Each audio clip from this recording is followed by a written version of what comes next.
Hey coaches, let's go ahead and continue this conversation on full foot contact, not being on the toes, being dorsiflexed.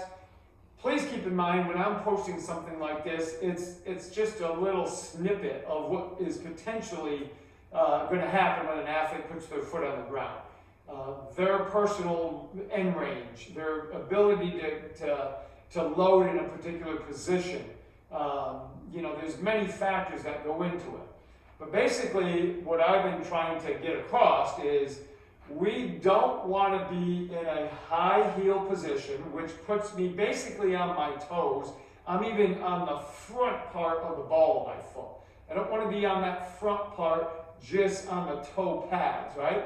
What I want to do is I want to be down so that I'm on the ball of the foot, and preferably when I'm in an aggressive contact, I want to have my heel contact the ground. But the difference always initiates from where my knee is.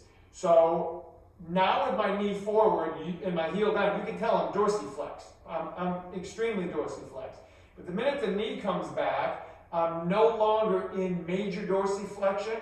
I'm starting to go into plantar flexion, and the weight shifts back to my heels. Well, that's not where I want to be, okay? That's not what I'm talking about, because I've lost the load and the ability to explode out of that. And that's what this is, okay? So when I plant quick, that's what I want. If I'm up high on my toes, and you're constantly preaching be on your toes, now when they plant, I'm incredibly unstable. I can't stop massive momentum just being on the toes or even on the front portion of the ball of the foot. So one of the things we talk about is we have 3 different zones, and I talk about this in my step-up system that we do, but it's the same thing here.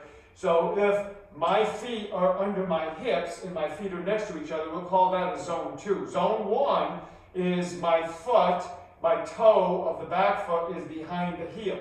So I can be way back here, I can be up to it, but the minute I get even with it, now we're in zone 2, and the zone 3 would be a deceleration out in front of the body.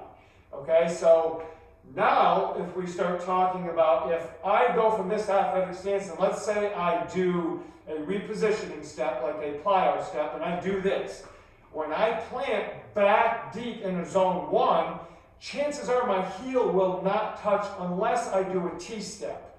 Okay, so if I go to take off and I externally rotate and I do a T-step, which is great because that's a lot of friction, really good stability, helps the athlete take off. If I'm going to do that, then yes, we'll have a full foot contact. But if my heel stays vertical, which we call a vertical heel position, so I go like this real quick and I take off, of course the heel will not be on the ground. We will be towards primarily the ball of the foot, okay? Not just the toes, but the ball of the foot.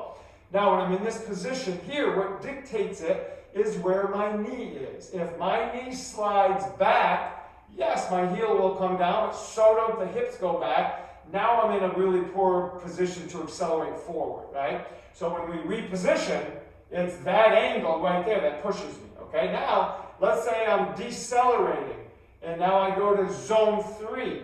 The heel should contact first. So in other words, I don't want to decelerate in a fully pointed toe position or a plantar flex position, because again, I'm very unstable and I don't get a really good feedback, proprioceptive feedback from the ground.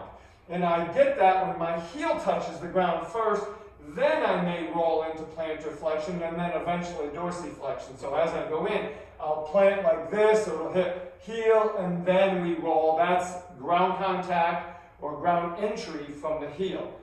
So all these positions vary as to whether or not the athlete will be full foot contact with orientation towards the forefoot.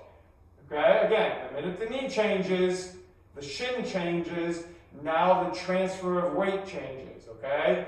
And again, zone 2, zone 1 changes how much full foot contact I'll have, if I have any at all. And then obviously zone 3 can get to full foot contact, but it starts with heel contact first. So those are the things we got to understand as we're going through these change of direction, foot plants, full contact, forefoot contact. It just depends on situations and the athlete's individual range of motion.